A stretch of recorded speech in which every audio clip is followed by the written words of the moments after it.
Huellas culturales, un enlace al patrimonio. Una producción del Museo del Jade y de la Cultura Precolombina del Instituto Nacional de Seguros.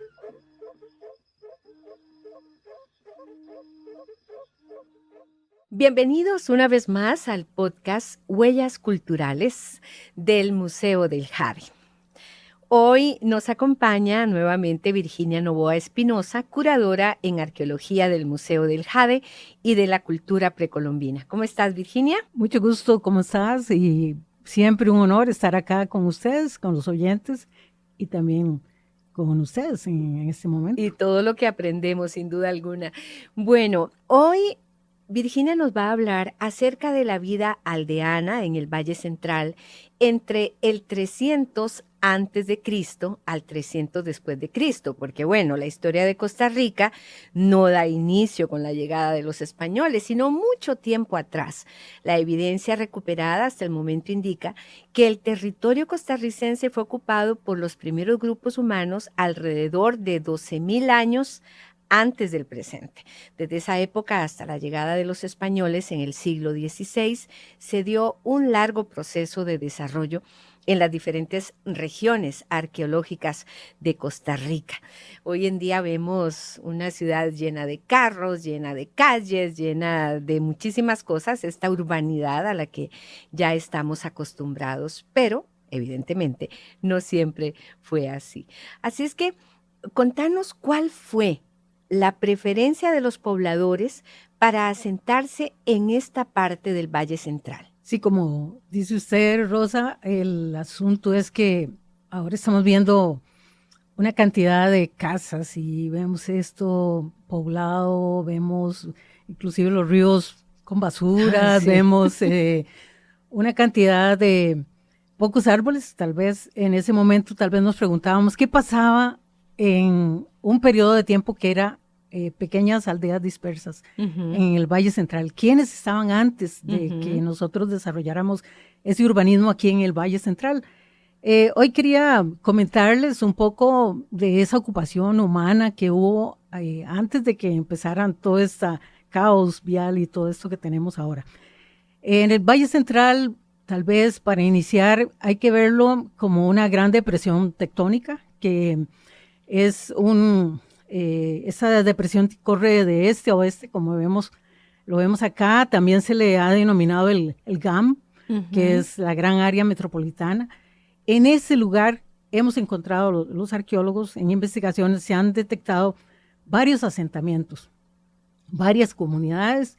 ¿Y por qué el Valle Central es tan atractivo? Inclusive, véalo ahora, inclusive es la capital, está acá, ¿verdad? Claro. En su momento también tiene una cuestión de temperaturas cálidas entre 13 grados y hasta 30 grados, se va variando. También tiene suelos fértiles, tiene una cantidad de ríos que los vemos poco, ahora no reparamos tanto en los ríos, pero el drenaje de ríos es muy importante. En este caso hay ríos principales, por ejemplo el río Virilla, el río Grande, que son colectores principales, y ríos secundarios que corren paralelos.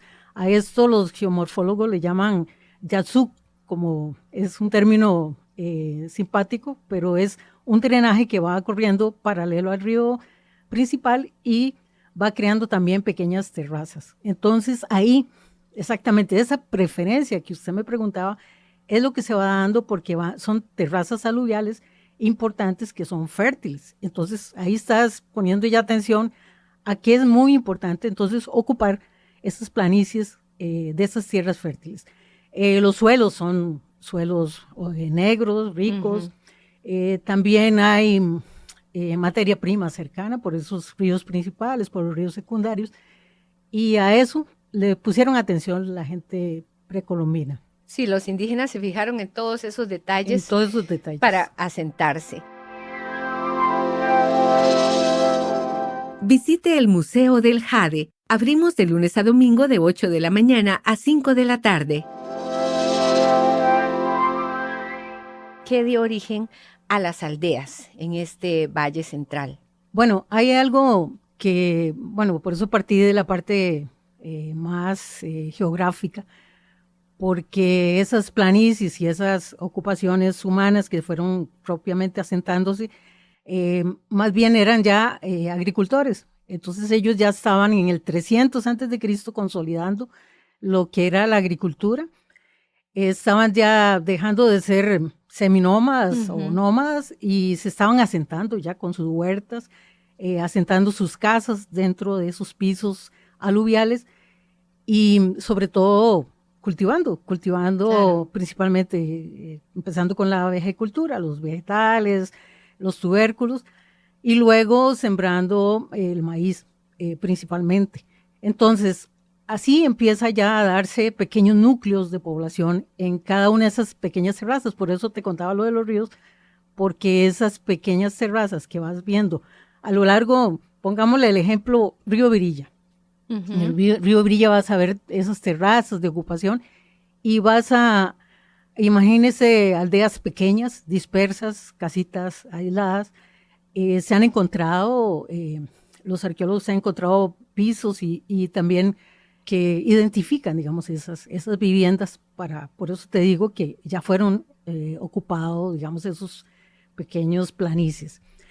También hay que ver otro, digamos, elemento central, que es que ya empiezan las jefaturas a nivel de comunidades, empiezan ya a verse jerarquías, pero se da lo que se llama en arqueología los inicios de las sociedades de rango. Ya hay ciertas jefaturas a nivel comunitario, sí. Tal vez en este momento no estamos hablando de algo, un poder central o una aldea central, sino más bien comunidades que se den. Entonces a ese nivel es que ya se va dando el origen a las aldeas. Y a eso se le llaman grupos aldeanos, porque son pequeñas aldeas dispersas en toda la gran región, la gran área metropolitana, tanto en el occidente como en el oriente, digamos hasta Cartago, se van viendo todas esas ocupaciones. Por ejemplo, en el Molino, si los vemos a nivel geográfico ahora, por ejemplo, allá en Pavas, en Romuser, hasta llegar a la Guásima de Alajuela, por Naranjo, por estas zonas, vas a ver aldeas que van siendo dispersas en esa parte por el área de Grecia, por donde está ahora la Fábrica Nacional de Licores, se han encontrado asentamientos ya de ocupación aldeana. Sí, la característica básicamente es suelos fértiles, agua, ¿verdad? Que es parte de muy importante. De la subsistencia, claro. Tanto para el uso humano como para poder sembrar. Ahora que mencionabas acerca de las investigaciones en el Valle Central, me llama la atención, porque uno piensa, los arqueólogos excavan en lugares alejados, donde no hay mucha población, pero con este tema nos estás diciendo que se ha encontrado muchísimos tesoros, por decirlo así, que nos van dando la visión de cómo fueron esas primeras aldeas. Esas investigaciones, más o menos, ¿cuántos años hace que se hicieron o a veces todavía se hacen? ¿Cómo funciona eso? Eso es permanente, los arqueólogos. Hablábamos de urbanismo. El urbanismo hace que quede a la luz, se hagan estudios ambientales, que se identifican sitios. Y tal vez yo le voy a cambiar la palabra tesoros por evidencia. Evidencia arqueológica. Sí. En realidad la evidencia es cualquier cosa, un elemento que es importante, por ejemplo, son los restos de las viviendas. Eso me puede llevar a reconstruir cómo eran esas aldeas de que hablaba. Claro. Los pisos generalmente se identifican en las excavaciones, pisos de arcilla quemada. Imagínense como un ladrillo que servía como un planché de las viviendas y luego de eso podían levantar con cañas, usando elementos del entorno, del bosque, para los techos y diferentes formas, porque yo a eso le he llamado siempre la arquitectura del bosque, porque todos los elementos que tenemos, ya sea de la materia prima, que estamos encontrando como cantos rodados de ríos, de los mismos ríos que están cercanos, hacen, por ejemplo, bases también para las viviendas. Eso me sirve a mí como una evidencia, para decir, bueno, esta casa tenía esta forma, aquí dejaron restos de muchos materiales, de lo que comían, de dónde dormían, etc. Entonces, sí podemos hablar, y los arqueólogos a lo largo desde que se formó la Escuela de Arqueología en Costa Rica, de los a partir antes, tal vez de los finales de los 60, ya se encontraron evidencias de eso y se siguen encontrando actualmente, con construcciones de carreteras. Ahora en el Senada, que ahí hay ocupación aldeana, toda esa zona era ocupada por esos grupos aldeanos. Y, por ejemplo, bueno, tantísimos cafetales que todavía se conservan hoy en día, ¿verdad? Que pueden tener cientos y cientos de años cuando ya sus dueños o los nietos, etcétera, deciden vender para urbanizar. Y entonces llegan a excavar, ¿verdad? Para comenzar a trabajar ya para hacer la urbanización, carreteras, etcétera, todo lo que se haga. Eso, ¿cómo funciona, Virginia?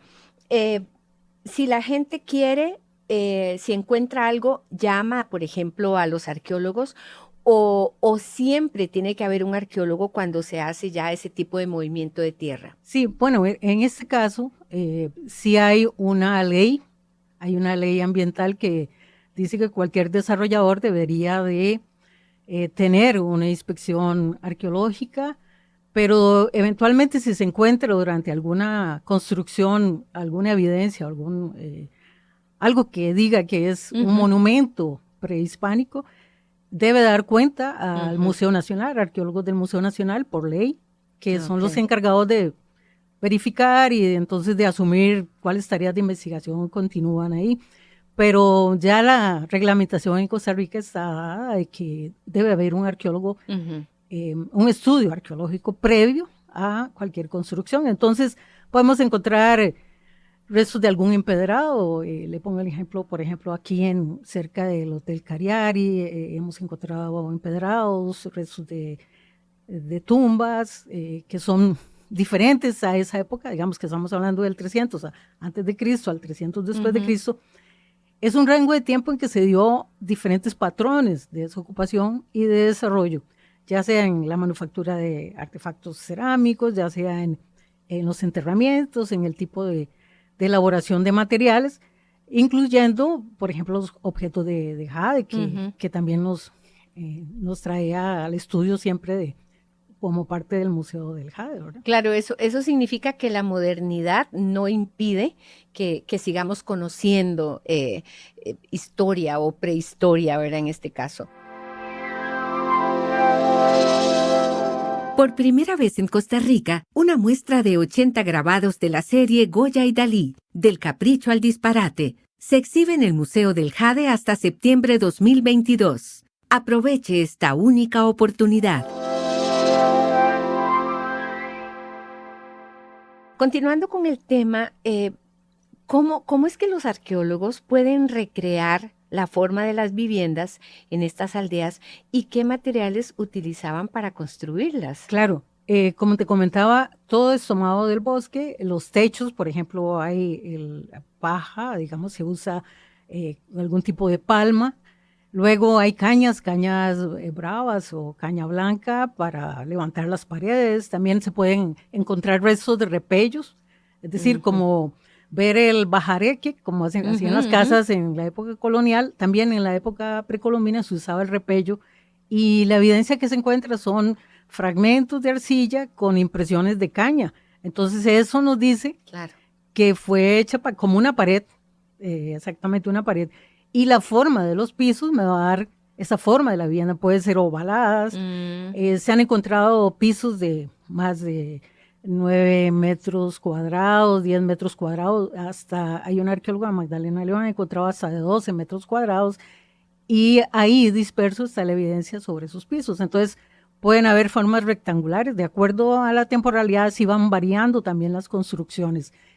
Y tuvo que tenerse un patrón para que también ellos, vivieran dentro de, tal vez solo pernoctaran o ellos durmieran dentro de las viviendas y tal vez realizaban sus actividades fuera de las viviendas.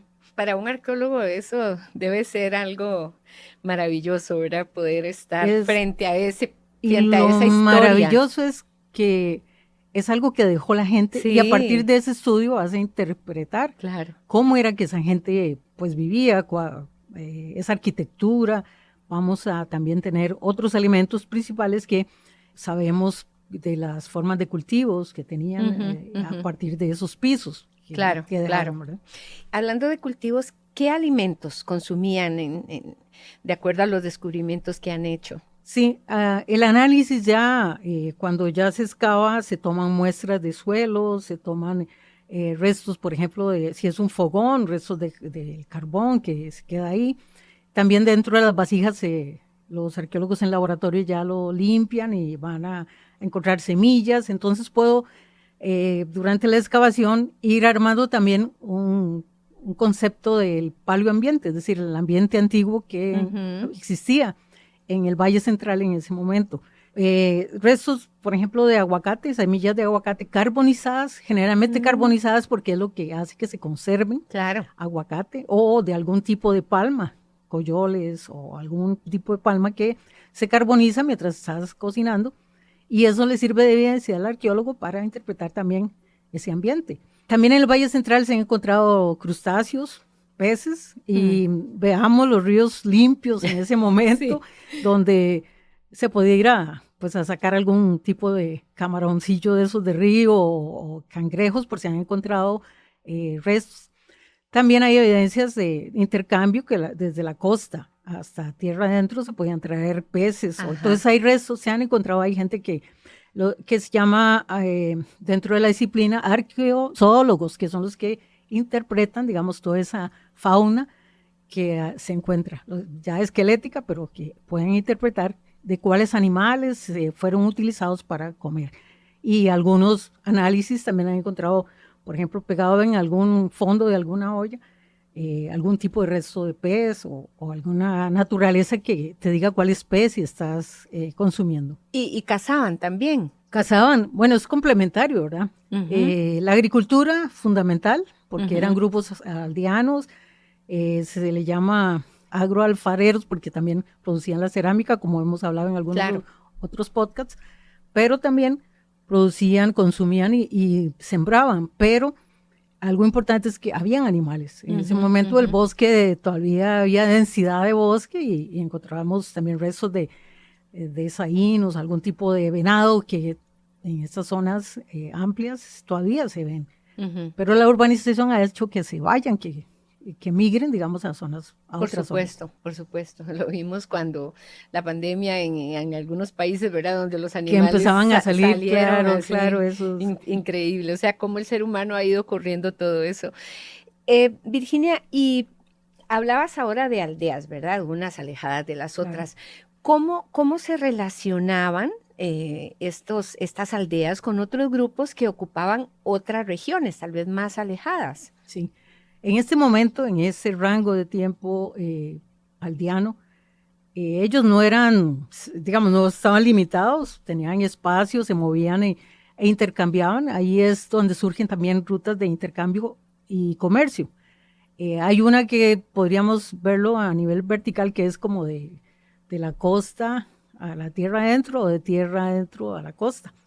Hay arqueólogos, por ejemplo, que han estudiado la parte del río Barranca, donde hay un sitio de ocupación aldeana, que hay evidencia de que el río Barranca sirvió para intercambiar a la costa. Y entonces igual las rutas de comercio por ríos principales se daban. Esos arqueólogos, por ejemplo, de la Universidad de Costa Rica han estado analizando estos sitios ahí en la zona de Barranca y son sitios de esta temporalidad y han encontrado evidencias, digamos, de la costa. Entonces hay movimientos humanos, hay dinámica social, la gente tiene un panorama amplio y conoce a otros grupos, hay relaciones de parentesco también y esto lleva también a las relaciones también de comercio a larga distancia, interregional, es decir, pueden comerciar con grupos de la zona, grupos étnicos, digamos la zona sur, de más allá hasta Mesoamérica, trayendo objetos y materias primas que tal vez no teníamos por acá, pero también llevando o trayendo sal o algún material que ocupaban para poder sobrevivir en el Valle Central. Conozca la mejor colección de jade precolombino en América. Visite el Museo del Jade. Bien, y en cuanto a las ceremonias, ya cuando pues la gente fallecía, a dónde se enterraba a la gente en estas comunidades del Valle Central. Bueno, en esos espacios aldeanos que han investigado los arqueólogos, se han encontrado cercanos a las viviendas algunos rasgos funerarios que se le han denominado tumbas de pozo en forma de botella. Es decir, por la forma tienen como un cuello y luego se abre como una botella. Eso es como un término coloquial, se ha usado mucho, pero en realidad son tumbas de tiro, que ahí es donde se excava directamente en el terreno, en el suelo, sin mucho marcador, y excavan a gran profundidad y abren una bóveda y ahí acumulan, digamos, depósitos funerarios. Se ha interpretado que algunos de esos rasgos puedan haber sido usados por silos, pueden ser basureros, pueden ser hornos. En realidad son estructuras excavadas en el suelo que pueden ser multifuncionales. Se ha hecho análisis de que en algunas aparecen ofrendas más suntuarias, es decir, con más elaboración, que lo usan más la gente importante, pero que se interpreta más bien como un rasgo funerario. En otros se ha encontrado con evidencia de granos, pero quemados principalmente, entonces pueden ser también hornos para cocción, y se han encontrado también restos, particularmente con estas formas, que son hornos para cocción de arcilla, de cerámica. Entonces, vea que se ha encontrado, entonces está disperso. Hay áreas de actividad donde la gente ocupa, luego hay zonas de enterramientos cercanas a esas viviendas, no muy lejano, entonces son áreas ceremoniales, a veces hay pisos de esos de arcilla asociados a tumbas. Bajo esos pisos se han encontrado, por ejemplo, aquí en la zona de Santo Domingo Heredia, se han encontrado pisos tal vez dobles, y a veces bajo eso hay tumbas de tiro. La ocupación entonces se va documentando e interpretando ahí. Son pocos, tal vez por la profundidad y por el intemperismo que tenemos en Costa Rica, la humedad, pocos los restos humanos que se han encontrado. En Pavas, don Carlos Aguilar encontró, que fue uno de los arqueólogos de los años 60, encontró algunos restos de cráneo y alguna evidencia, pero la erosión, la humedad no permiten encontrar mucho resto óseo.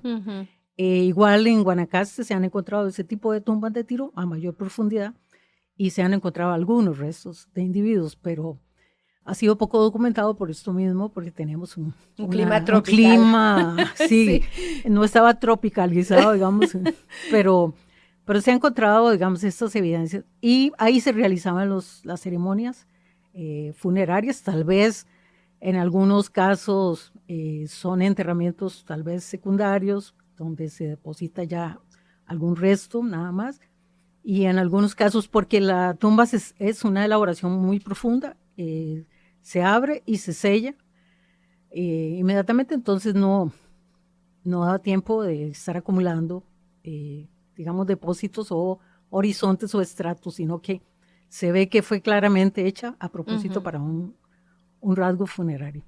Finalmente, Virginia, con esa poca evidencia que han encontrado de restos humanos, han analizado la edad aproximada de vida de estas personas, de estas aldeas en el Valle Central, bueno, en general, en esa época. Sí, bueno, como le digo, tal vez en sitios más tardíos es más fácil ver ya restos óseos donde se pueda interpretar la edad, el rango, el sexo, por ejemplo, si es un adulto, si es un subadulto o niño, sí. O también si es una mujer, un hombre, o no se puede definir porque los restos no se pueden ver exactamente a qué pertenecen, a qué género, pero en este caso es muy difícil identificarlos porque, como le digo, casi que se pierden en la humedad, digamos, del suelo, porque es directamente en el suelo. Por eso a veces la discusión de que algunos arqueólogos quieren decir que estos son pozos de almacenamiento, y en este punto de esta zona tropical es difícil tener un pozo de almacenamiento abierto, y es difícil que sea un pozo de almacenamiento, sino que es usado como tumba.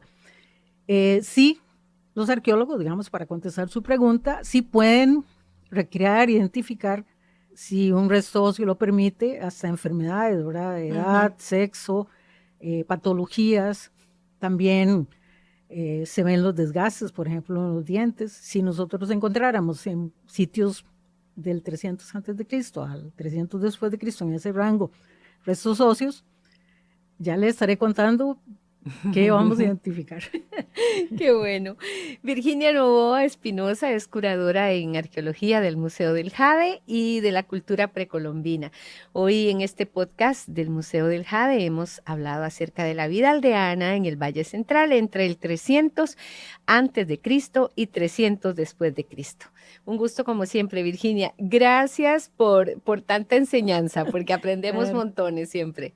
Como no, y esperamos que ustedes también opinen y escuchen los podcasts anteriores, escuchen este podcast y participen viendo todo lo que el Museo del Jade les puede ofrecer. Ahí tenemos objetos de esta temporalidad, tenemos también algunas recreaciones de enterramiento, de tipos de enterramiento, principalmente asociados a la época en que se usó el jade en Costa Rica. Es un tipo de patrones de funerarios que existieron en este rango de tiempo. Entonces, encantada siempre de venir acá al podcast y pues un gusto. Bueno, y ustedes invitadísimos a ir al Museo del Jade, como dice Virginia, pues ahí vamos a tener entonces partes de todos estos descubrimientos que se han hecho y podemos sentir más cercano este tema que hoy nos ocupa. Hasta la próxima vez y pues esperamos que sigan ustedes este podcast de Huellas Culturales y que también inviten a otras personas a escucharlo. Huellas Culturales, un enlace al patrimonio. Una producción del Museo del Jade y de la Cultura Precolombina del Instituto Nacional de Seguros.